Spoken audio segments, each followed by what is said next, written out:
When Blanche DuBois says, "I've got to keep hold of myself," her vanity has spiraled out of control and forced her to unravel. Having grown up as a Southern belle, Blanche still covets being the apple of everyone's eye. Social constructs taught her to prioritize her physical appearances, and she longed to be admired for her beauty. It is difficult to accept that she is no longer as fresh as a daisy. As a middle-aged woman who is single and financially irresponsible, her insatiable desires searched for affirmation from men and attributed her self-worth with their wealth. The stark reality is that the millionaires she once considered have been reduced to traveling salesmen in a rundown hotel. As she ages, her standards for a partner lower because she can no longer compete without youth. Her morals are questionable as she engages in trysts with her students. She loses herself because vanity forces her to chase her ghost instead of aligning with her present situation.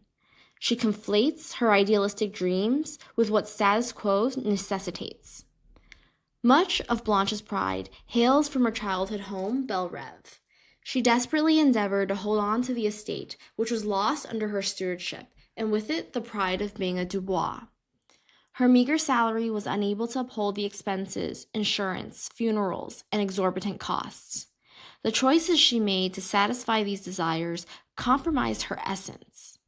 The only part of her that was preserved was her figure, as she proudly states she hasn't put on 1 ounce in 10 years. Blanche futilely tries to use her physique as proof that she hasn't lost herself, but the actions of her constructed persona have long corrupted her conscience. Not only has she lost the innocence of youth, but also the purity of her intentions. As her sister Stella says, "The best I could do was make my own living." Stella represents a realistic approach compared with Blanche, who adapts to stay true to herself. Both raised in a privileged manner, Stella was able to accept that she needed to relinquish unrealistic desires and find her own way. She climbed down from her pedestal and married a man who suited her present circumstance. Blanche's desire for countenance and admiration would force her to betray her dignity before she had to sink to a lower quality of life. Ironically, Blanche looks upon Stella's housing on Elysian Fields with disdain. She has a superior attitude, even though her sanity hangs in the balance. This, in fact, is one of the keys to finding oneself: adjusting the mindset. Elysian Fields can be wherever you perceive it.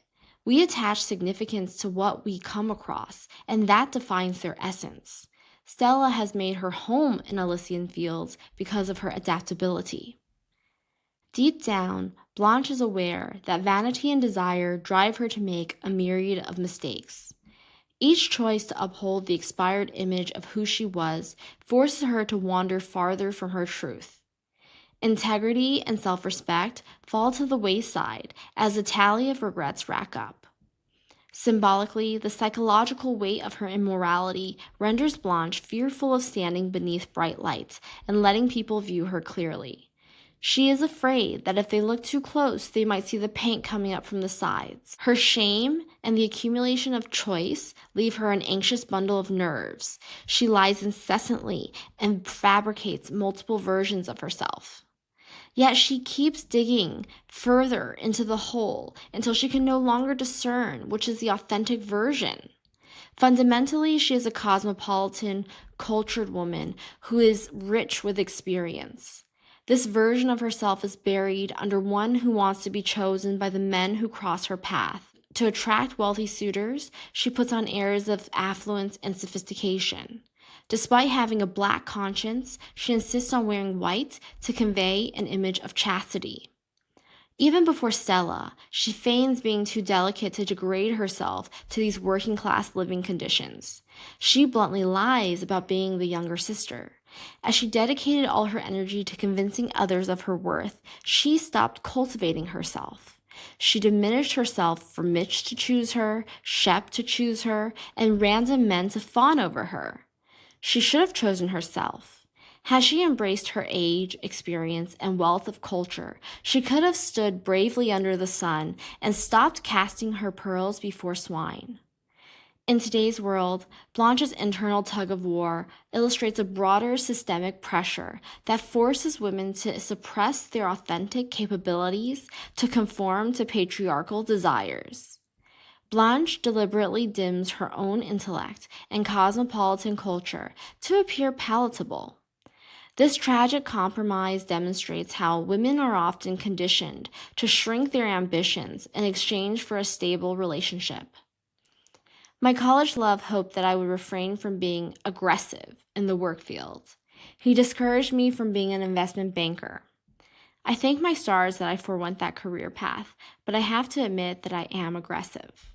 Though I relish in work and strategy, did I pretend I was meek to maintain the relationship? Regrettably, yes.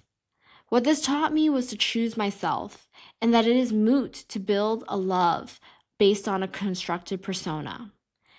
I should have never pretended to be less than my potential for him to love me, because my desire for him was so strong. It was flimsy and built on superficial, mutable conditions. Ultimately, Blanche exposes the futility of building a connection rooted in a fabricated identity. When an individual plays a role to maintain a relationship, they inevitably compromise their potential. She should have trusted in the universe that there will be someone who is of the appropriate age that will appear and appreciate her at the right time. What finalizes Blanche's undoing is her incessant lying. Though her desires force her to wear various facades, the cost of being inauthentic is peace of mind. Moreover, there is a distinction between making a mistake and allowing its space to become a chronic issue. There were multiple points in her trajectory in which Blanche could have come clean and told the truth. Yet she continued to retreat into the darkness of her mind, adding to the ever-flowing list of regrets. Blanche ends the play with the iconic line, "Whoever you are, I have always depended on the kindness of strangers." She expects people in society to condone her mistakes, affirm her choices, and forgive her. The judgments of others pale in comparison to one's own. What she needs to do is look for forgiveness within. Seneca writes in his letters to Hecato of Rhodes, "What progress, you ask, have I made? I have begun to be a friend to myself." Learning to be your own friend means valuing your own reason and inner peace over the fleeting judgments of society. Epictetus teaches us to ignore social approval and pursue wisdom, courage, and self-discipline. The greatest misfortune in life is never becoming who you were meant to be. Blanche curbs her self-development to make herself palatable for lesser men. Making a mistake does not necessarily mean you have lost yourself. Being disconnected from self is determined by how one deals with the mistake. The ultimate goal is about treating yourself with the same grace and kindness you would offer a loved one, forgiving your own missteps and encouraging yourself toward personal growth. Hold on, because heaven is a place not too far away. Time is a salve for all missteps. Blanche's loss was that she busied herself in convincing others of her worth instead of introspecting.